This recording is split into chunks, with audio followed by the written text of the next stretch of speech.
thank you all for coming. We're in the last presentation. My name is Judy. I'm a sophomore in the college studying political economics and studio art. I have the pleasure of working with.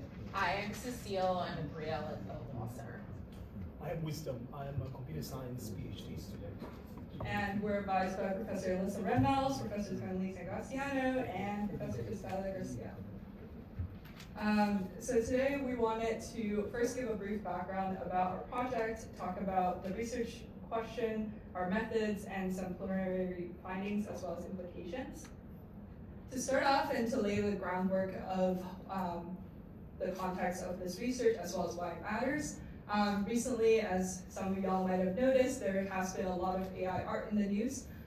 So most recently, Christie's, which is one of the largest auction houses in the United States, had this show called Augmented Reality where they sold a lot of AI generated pieces for very big bucks, like the one on the bottom, as well as there's a lot of lawsuits recently against Sony Music and this morning against Meta as well. So just a lot of activity in the AI art space. So I'll talk about copyright law for a moment just to give you a primer on how it sort of interacts here. At a high level, copyright law seeks to protect original works of human authorship, and indeed it seeks to incentivize creation of these original works of human authorship through the extension of exclusive rights. And these principles have been invoked and applied by the U.S. Copyright Office and now even the D.C. Circuit in reviewing a registration denial to require that only the human contributions of AI-generated works merit protection. We saw this in action as early as 2023. The Copyright Office refused to extend registrations for the graphic novel Zarya of the Dawn, which you can see here, to the Midjourney generated images. Only human contributions were eligible for protection, and AI involvement must be disclosed now in registration through the Copyright Office. So the notions of control and predictability are key here and were reiterated in the office's latest guidance on AI copyrightability, where a user cannot predict the ultimate output. They are not exerting sufficient control, says the Copyright Office, such that the output can be deemed a human contribution. So the truth is that AI-generated art challenges traditional boundaries of authorship, ownership, and artistic value, and even down to copyright. And that is because traditional copyright laws were designed with humans in mind, and not AI or even computational tools. And that leads us to the question we're trying to answer. How does the amount of human input in AI-generated art influence perceptions of authorship, ownership, and artistic value? To tackle this question, we have implemented a comprehensive methodology, and by we, I mean my mentors in Professor Tony Lee, Professor Cristelia, and Professor Elisa Reynolds, as well as my colleagues, that actually balances hands-on creation with critical evaluation. So participants are split into categories. We have those who created artwork, AI-assisted artworks, and those who only went with just prompts and the AI generating these prompts. So we created a system, two systems particularly. One system, custom designed, that is able to exactly monitor what users are doing and see how they are creating the artworks. So we also have peer evaluators and expert jurors. That's those who will be evaluating the artworks that were created. The peer evaluators are just students, and those who are concerned, general users in the public, and of course the experts are those who have got some experience, lots of experience, which ranges in terms of digital art evaluation. So we look at these particular artworks. And just to showcase, I guess, some of the diversity of submissions we have gotten, I wanted to do a quick quiz with all of you. So here we have two pieces of artworks that were submitted. So the two categories, if you didn't catch it from Wisdom, one is called AI only. So that means they use our system, which is Dali incorporated, and they input a prompt and they submit whatever output after however many iterations they would like. And then AI involved, which is they submit, there's more human involvement. So they could input their painting and then generate something from that, or do iterations after the AI generation. So here's the two artworks. Any takers as to which one is AI? Okay, let's just do, if everyone thinks the painting or the piece on the right is AI only, please raise your hand. All right, so there's a good amount. And then if you think the piece on the left is generated only with AI, raise your hand. Oh, that's very surprising. Well, trick question, because they're both AI. But this is just to say, I think a lot of people tend to think that AI generated artworks have this look that is kind of cyborg and kind of futuristic, what you see in tech novels and movies, etc. But we actually got a really wide range of submissions, really to highlight the sort of diversity of works that could be created through these new tools. So we have a lot of submissions involving dogs, which I love, so I was really happy to look at those. We also have a lot of submissions featuring idiotic animals. Might have something to do with our entrant demographics. We also have some works that incorporated sort of traditional elements in arts, so the collage on the left, as well as some acrylic painting on the right. We have some artworks that calls back to the childhood, so reminiscence there, and then some that are just fascinating and funny. And I'll pass it off to Wisdom to talk about the preliminary data. Right, so first thing, this is still preliminary data sets that we've gathered, and maybe when we get a deep dive, some of them will be statistically really significant. But we had a diverse participant pool, and that's because of course, the way our project is designed. So our project brings together artists, technologists, and legal scholars to all come together to actually create and evaluate artworks. So we had a very interesting distribution. First, we had nearly 30% of students who took part in this project coming from computer science, social sciences, and 23% coming from computer science. And then, of course, we had nearly 12% coming from law. The others are, of course, distributed between humanities and other STEM-related fields, as well as business and fine arts. Now, there are very interesting results that we've seen so far. Some of them converged to a certain point, and fascinatingly, some of them actually also diverge in terms of how they actually evaluate the artwork, in terms of how they evaluate, just as like the example that we just had now, where lots of people said, oh, it's AI only, or it's AI assisted, when it's actually AI only. Yeah, and again, just to highlight sort of the level of nuance that went into this, the creative process from some of our entrants. We see, this is a quote pulled from one of the entries we had, answering to the question, what skills do you utilize through the creative process? And here from this quote, you can see that there is a diverse range of skills that were used, from creative problem solving to composition, storytelling, which we might associate with some more traditional creative forms. Here is a word cloud that visualizes sort of the data we got from that question. So again, creativity is highlighted there with almost 72 responses, as well as problem solving and prompt engineering being some of the top skills. Here we have, again, our preliminary data on the perceptions of artistic value. So we measured artistic value on the 4 metrics on the bottom: creativity, technical quality, effort, as well as appeal. And here we see that the AI human submissions, so those are works with more human involvement versus the AI only submissions, have scored slightly higher on almost every single metric. Again, going back to Wisdom's point, none of this has been rigorously statistically tested, but just interesting results to start.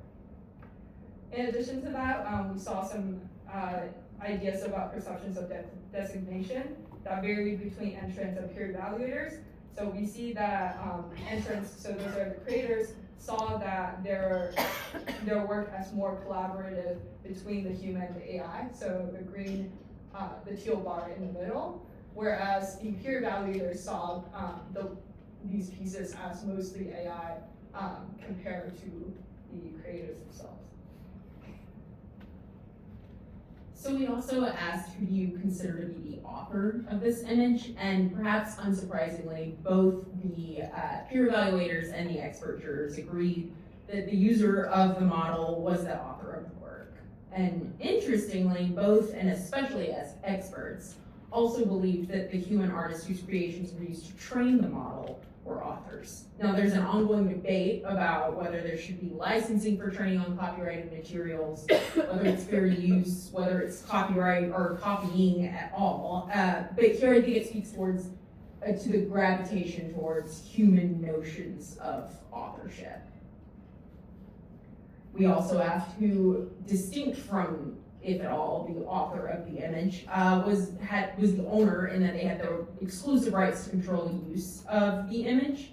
And here we see the same overwhelming support by both pools of peers and expert jurors for the ownership to accord to the user of the AI model. But what's interesting is how we see the already small numbers for the model, the company that developed the model, dwindle when we involve a more individualistic property-like entitlement to exclusive rights. So implications for copyright law, again, it's very early, so we're doing what we can responsibly before digging into the data more thoroughly, but off the bat, we can note that while entrants felt they exercised the skill of creativity, something copyright recognizes, it expressly does not recognize problem solving or prompt engineering. Labor theories of protection for copyright have long been rejected. And returning to the question of authorship, ownership for artists whose works were used to train the models, we see that respondents gravitate toward more traditional, as I said, copyright notions of human authorship, even orthogonally to the subject of the study. Again, this is an open debate. And finally, entrants reported feeling like directors. Certainly a director is eligible for copyright protection, but not for contribution of a mere idea. So again, they must exercise control in translating that mere idea into a final product. And just going alongside that, this study is obviously very experimental, and we're still looking at the results coming in with hopes of implicating copyright law. But this is one of the jury testimonies that we received that really highlights sort of some of the core tensions that are present in the study that we're still actively thinking about. So some of the key points highlighting the quote that the juror felt that the two categories, AI only and AI human collaboration, are insufficient because to their view, every submission is a AI and human collaboration. So welcome any thoughts on that. And alongside that, they saw AI as some sort of tool that artists collaborate with. So similar to traditional graphic design tools like Photoshop. And because of the question about training data on artists, they felt like by categorizing it as such, it is inaccurate and unjust. So we wanted to recognize some of the thoughts on that front. Right, so we have also considered the artists whose work we actually used to train the AI systems that we're trying to study. And the truth is that there's been lots of campaigns. As of October 2024, there were already 11,500 signed petitions against artworks being used to train AI models. And we factored these into our project. So we've created avenues and found ways to actually calculate some percentages, and we've set out matching funds that are equivalent to the AI-related exhibition research costs. And this we did donated to charity organizations, particularly those championing the rights or creators' rights as it's being purported. Currently, across the UK and the United States, there are over 25,000 petitions as at March, signed petitions from creative professionals, all saying their artworks should not be used to train models. So also, we also looked at the environmental impacts of our work. There are also opportunities for us to, exacerbate things like climate change, because when you actually use models to generate stuff, there are actually impacts on climate. I don't know if so many people do know about that, but we factored that also when we were working on the research project. So it's not possible yet to fully trace the downstream environmental impacts of AI, but we've made an approximation, and we'll be setting out an equivalent for environmental impact, of the environmental impact of our research, to actually also be purchased, just to account for the environmental issues that might occur as a result of our work. So with that, I will be inviting everyone here to our exhibition. So our research project culminates in an exhibition that we'll be holding on April 16th, where we'll be displaying these artworks. And it's an opportunity for us to engage in not just seeing how beautiful they are, but thought-provoking conversations. We'll be having focus groups. There will be lots of things to eat and things also, but it will be really exciting for us to also get your thoughts on some of the artworks. 4:30 to 6:30. The other side of campus, I think. Yes. Hopefully we'll have everyone there, but that would be it, and thank you so much.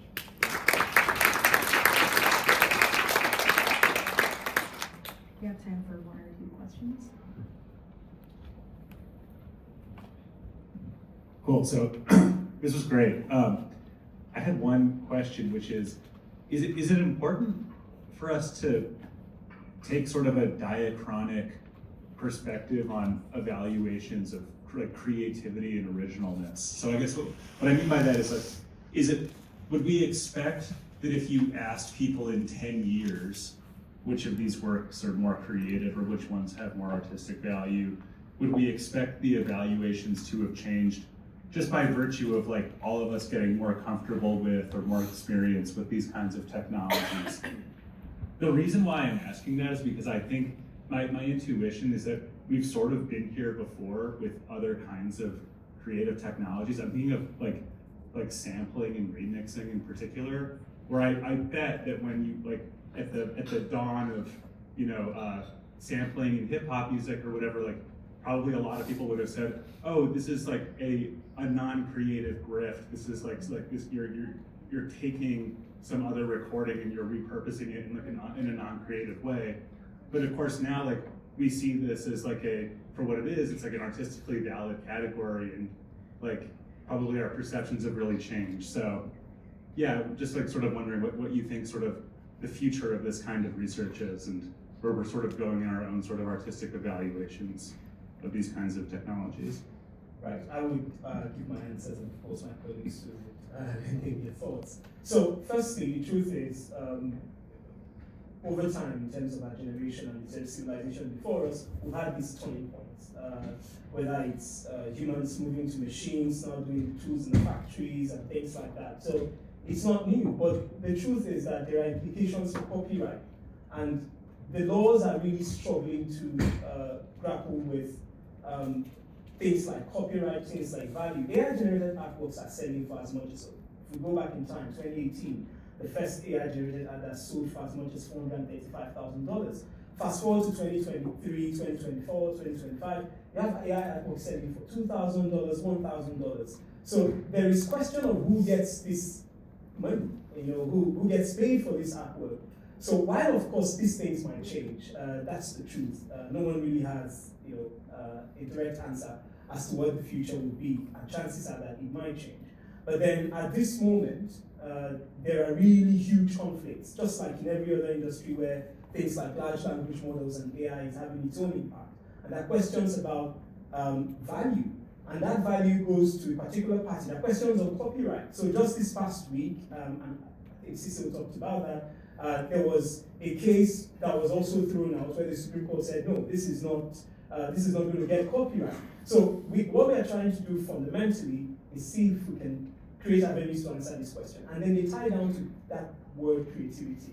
Somehow, ownership, authorship, copyright all connect to creativity. Yeah, I have sort of so I have a legal thought and a more normative, cultural thought. legally, and it's interesting that you invoke sampling because that carries with it a lot of sort of legal baggage, some of which got battled out in the courts and in a very sometimes property like entitlement way. What ultimately has happened, and a lot of this, ended up being settled in this sort of like private enforcement mechanisms. That we license things for sampling, and the ultimate product, the song incorporating the sample might is itself eligible for copyright protection, but it's copyright infringement if now perceived as such if you do not license that sample. And so that's just to say that on the legal front, we have, as you pointed out, faced these challenges before, and whether through formal legal mechanisms or private enforcement reached some sort of stasis or seeming consensus-ish of how to handle it going forward. Again, the question of licensing for the trading works is like a whole can of worms, and moving back in time, it's really hard to think about and address now normatively, and this does pull in some copyright notions like legal notions as well. It's true that, now we may see these things and have one idea about originality or lack thereof, and we're used to it, we may have different, but we'll still sort of have this guiding principle of originality in so much as it means contributing something new to something that already exists or may exist in multiple forms. So we will still have as sort of a limiting principle, I guess, the idea that no matter what we think of now as new art, it still has to be contributing something original to what has already existed to merit copyright protection.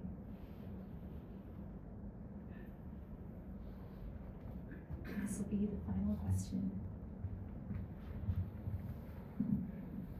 In the Christie example, do you know who actually got paid? The owner of the algorithm, the owner of the computer, the operator, the prompt engineer, the computer itself? I'm just curious. I don't believe it is. I believe it is the artist, and he does have a very long-standing history of creating AI generative work. So this was AI assisted, or whatever your title was, in the Christie's case. Christie's is called augmented reality. Okay. Yeah. So, yeah. I guess going back to the last question, I think this is just general philosophical thoughts that has been popping around my head while doing this research. Is, are we equating artistic value with monetary value? And I think that's one of the central questions, is if we're granting copyright protection to works that are generally human generated, or human created, but uncopyrightable works, AI generated works, are receiving large amounts of monetary value, that are we systemically devaluing artistic works in general, or like works with artistic value? So there's that. Okay. To add to the points you mentioned in terms of who owns what, that's fundamentally one of the questions we're trying to answer. So some of our survey questions has got the AI model, who should actually get paid for the work? Who gets the $2,000 or $5,000 or $435,000? So is it the AI model? Is it the artist whose training data was used to train these models? Or is it the artist who ingeniously, or maybe the ordinary user who came up with fantastic prompts that produced the artwork? So these are even split into 7 categories, broader categories in terms of who should actually get what. And then this all ties down to, again, the fundamental issue that the society has been facing in terms of ownership, in terms of copyright, and in terms of value. While creativity might change in terms of the way we perceive creativity over time, and that's why we're even trying to test it now. The way it was in 1976 is not the same way it was in 1996, and it's not the same way it's going to be in 2026. But whatever we find out now from our research will have serious implications, and hopefully help us influence policy and even law.